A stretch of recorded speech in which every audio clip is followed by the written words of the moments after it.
And the river still shines and shimmers in the light as it did in our grandfather's day, when they rode all night to fish in the morning and lived in Willapa Bay. See you again. And Cat Wiest is his wife and sweetheart and the inspiration for that lovely poem. Is up next. She's also fished herring and salmon in San Francisco and Bristol Bay as well. Come on up, Kat. Thank you.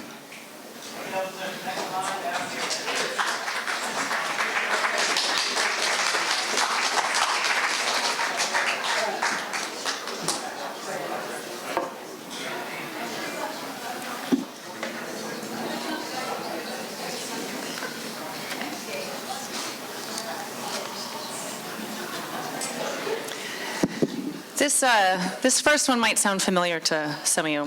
It's called Anchor Problems. We've got anchor problems.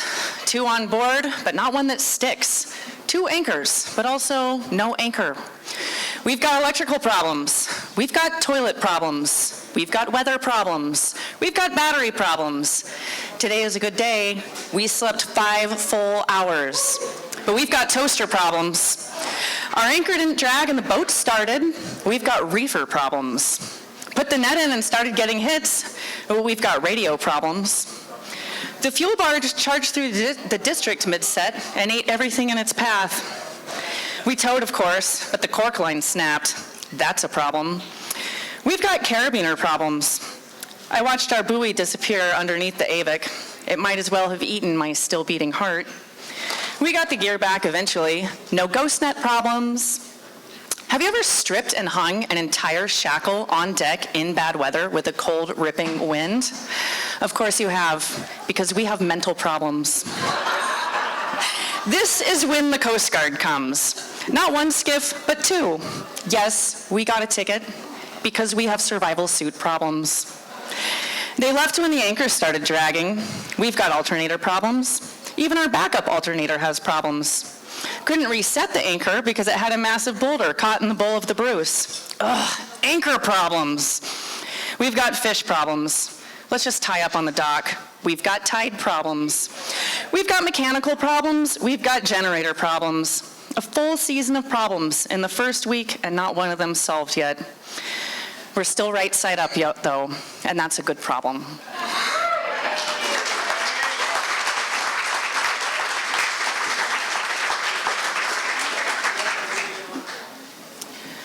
So that was my husband who just read, and as he mentioned, we we met at a setnet site in Kasilof, and back then I used to write in a journal every day, so I have this really fun record of like actually meeting him and my first impressions. I won't read any of that.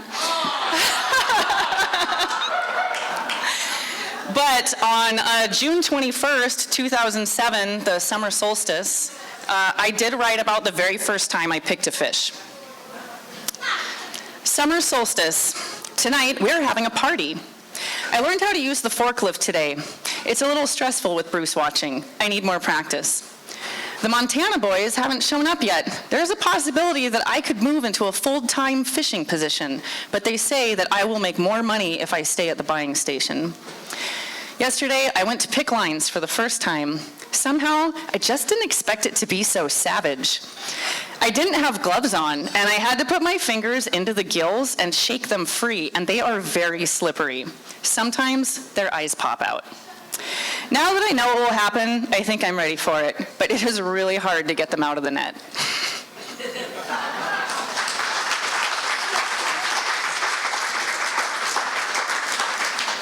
I like to think that I actually became one of the fastest pickers in Bristol Bay, but you know, we all have to start somewhere.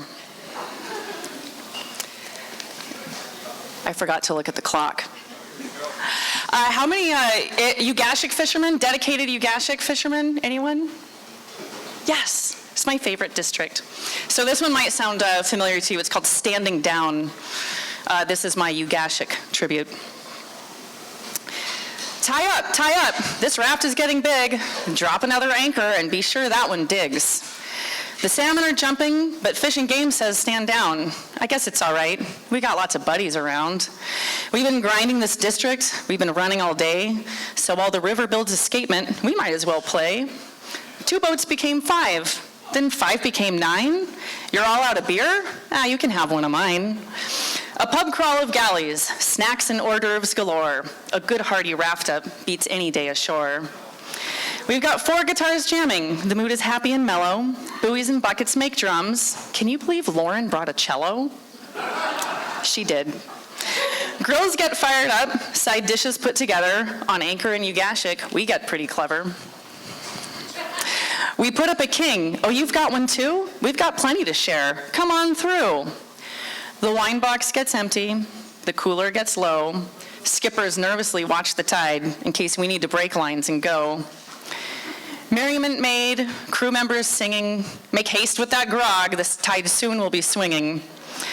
First the boats start to jostle, better get on the bow and check those lines. Yep, it's time, fire up the engine, your anchor is crossing mine. Spring lines are now unwinding, it's time to go find our hole. Say goodbye and get on your boat. We had a great time in this lull. Rafting up is like the season. It brings us together and it breaks the flow. I love it, I love you. But now it's time to go.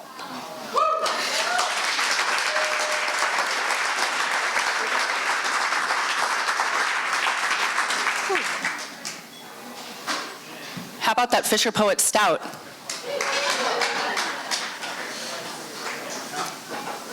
I don't fish anymore. I left fishing to become a brewer. Yeah. And then I left brewing to become a copywriter, but I'm still in the beer industry. With hops, so I just want to give a shout out to Salmon Safe, the fine folks at Salmon Safe. Yes, for advocating for agricultural responsibility and protecting our watersheds that our salmon, rely on for their future. So, the Fisher Poets Stout is a collaboration between Astoria Brewing Company, Fort George Brewing, Mount Olympus Brewing, the good people at Salmon Safe, and Yakima Chief Hops. So, if you see it out and about, definitely grab one. It's a fine beer. It's made with a single hop, Salmon Safe, from Washington. So. Shameless beer plug.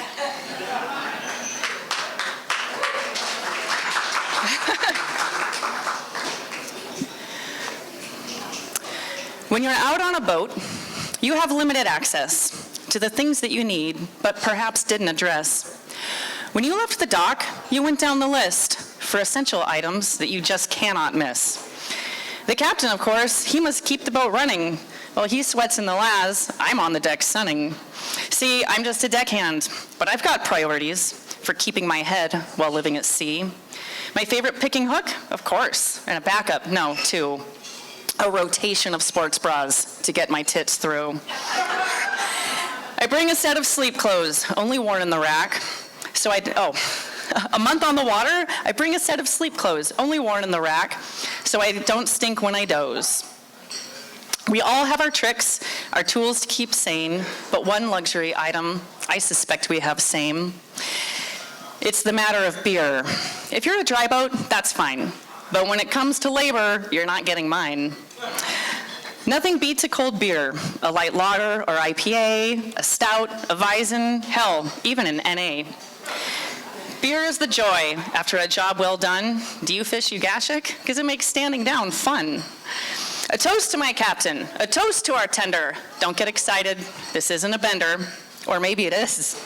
If the season is done and the hell out of Alaska I'm trying to run. A beer is the comfort when you do the books. Beer is reward for the deckhand who cooks. It's hard on the boat, hour to hour. We deserve these small treats. I'll take 2 for my shower. Now, space on the vessel, it's a meticulous game. Save room for the beer. Don't be lame. It can chill on the deck. Doesn't even need to be that cold. It doesn't bother me. I sit in the fish hold. Until next season, when you make that list for spring, when you run through the essentials of the things you must bring, take my advice. Put suds on the list. I mean, I've already said it. You get the gist. So to fishermen all, in good health and good cheer, I toast to you now. I raise up my beer.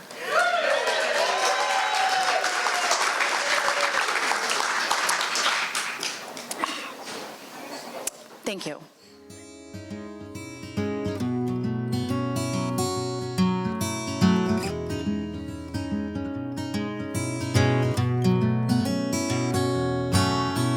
White Maine spruce, grain so even, you can almost hear the music now.